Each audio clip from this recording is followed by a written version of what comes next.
رب اشرح لی صدری ویسر لی امری واحلل عقدۃ من لسانی یفقہوا قولی رب زدنی علما رب زدنی علما رب زدنی علما اللہم فقہنا فی الدین اللہم فقہنا فی الدین اللہم فقہنا فی الدین آمین یا رب العالمین۔ جیسا کہ آپ کو علم ہے کہ ہم نے شروع کیا ہوا نورانی قاعدہ، قرآنی قاعدہ، یسن القرآن، جو بھی آپ کہنا چاہیں، ٹھیک ہے۔ اس میں ہم نے سب سے پہلے حروف مفردات کیے، اس کے بعد ہم نے زبر کا قاعدہ، پھر زیر کا قاعدہ، پھر پیش کا قاعدہ، پھر ہم نے حروف قلقلہ سیکھے، اس کے بعد ہم نے جزم کا قاعدہ کیا، اور اب آ جاتا ہے تنوین کا قاعدہ۔ تنوین کہتے ہیں دو زبر دو زیر دو پیش کو۔ جیسا کہ آپ کو علم ہے یہ کورس بگنرز کے لیے ہے اور بچوں کے لیے ہے، ٹھیک ہے۔ بڑے بھی مستفید ہو سکتے ہیں، ہے تو یہ تجوید کے ساتھ ہی۔ تو اب اس میں تنوین کو آپ نے یاد رکھنا ہے کہ تنوین دو زبر دو زیر دو پیش کو کہتے ہیں، اور تنوین کو کس طرح پڑھا جاتا ہے؟ حمزہ دو زبر ان، با دو زبر بن، تا دو زبر تن، سا دو زبر سن، جیم دو زبر جن، خا دو زبر خن، خا دو زبر خن، دال دو زبر دن، زال دو زبر زن، را دو زبر رن، زا دو زبر زن، سین دو زبر سن، شین دو زبر شن، صاد دو زبر سن، ضاد دو زبر زن، تو دو زبر تن، زا دو زبر زن، عین دو زبر ان، غین دو زبر غن، فا دو زبر فن، قاف دو زبر قن، کاف دو زبر کن، لام دو زبر لن، میم دو زبر من، نون دو زبر نن، وا دو زبر ون، خا دو زبر ہن، ہا دو زبر ہن، ہا دو زبر ہن، ہا دو زبر ہن، یا دو زبر ین۔ یہ بچوں کو چار حالتوں میں انہوں نے ہا دکھائی ہے، ایسے بھی لکھی جاتی ہے، کبھی یوں ٹیڑھی ٹیڑھی بھی لکھی جاتی ہے، پھر یوں بیچ میں اس طرح آ جاتی ہے، اور پھر ایسے، ٹھیک ہے۔ اب یہاں انہوں نے بتایا ہے کہ تنوین اور نون ساکن کی آواز ایک ہی ہوتی ہے، یعنی کہ یہ لکھنے میں دونوں چیزیں الگ ہیں، لیکن پڑھنے میں یہ دونوں چیزیں سیم ہیں، ایک ہیں، ٹھیک ہے۔ پڑھنے میں دونوں چیزیں ایک ہی ہیں، لکھنے میں یہ چیزیں جو ہیں نا وہ الگ ہیں، ٹھیک ہے۔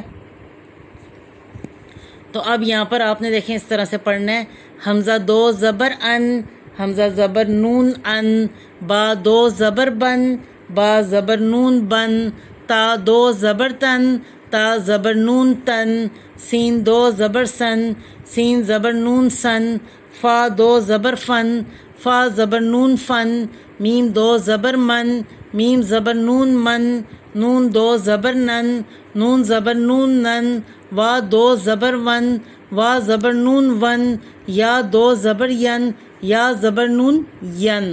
دیکھیں پڑھنے میں ایک ہی ہے، لکھنے میں الگ ہے، ٹھیک ہے۔ اس کے بعد اس کی مشق آ جاتی ہے۔ دیکھیں یہ الف ساتھ لکھا ہوا ہے، جس پہ کوئی حرکت نہیں ہوتی وہ سائلنٹ ہوتا ہے، پڑھنے میں نہیں آتا۔ جس لفظ پر کوئی حرکت نہیں ہوتی وہ سائلنٹ ہوتا ہے، پڑھنے میں نہیں آتا۔ تو یہ سارے لفظ جو ہیں یہ الف کے بغیر پڑھے جائیں گے۔ قاف دو زبر قن، قاف دو زبر کن، کاف دو زبر کن، کاف دو زبر کن، میم دو زبر من، میم دو زبر من، قاف دو زبر کن، قاف دو زبر کن، کاف دو زبر کن، کاف دو زبر کن، غین دو زبر غن۔ اب جزم والا لفظ پچھلے لفظ کے ساتھ مل کر ادا ہوتا ہے، را زیر زا رز، قاف دو زبر کن، رزقن۔ اب زا جو ہے وہ حروف قلقلہ نہیں ہے، آپ نے ہلانا نہیں ہے اس کو۔ قاف تا با جیم دال کے علاوہ کوئی بھی لفظ ہلایا نہیں جائے گا۔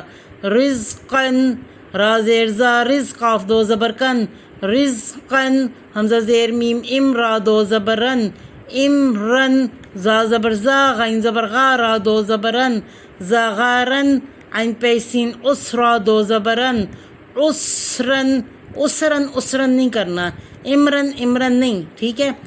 امرن، اسرن، کاف پیش دال قد، را زبر را، تا دو زبر تن، تا دو زبر تن، قدرتن، یا پیسین یسرا دو زبرن، یسرن، حمزہ زبر آ، جیم زبر جا، لام دو زیر لن، اجلن جیم زبر ہا جہ را زبر را جہ را تا دو زبر تن جہرتن جیم زبر ہا جہ را زبر را جہ را تا دو زبر تن جہرتن ذال دو زبر زن. اب یہ یا یعنی ذا اس کو ساتھ نہیں ملانا، یہ کیونکہ خالی ہے، اس پہ کوئی حرکت نہیں ہے، اس لیے یہ سائلنٹ ہے، یہ پڑھنے میں نہیں آئے گا، لکھنے میں آتا ہے. ٹھیک ہے.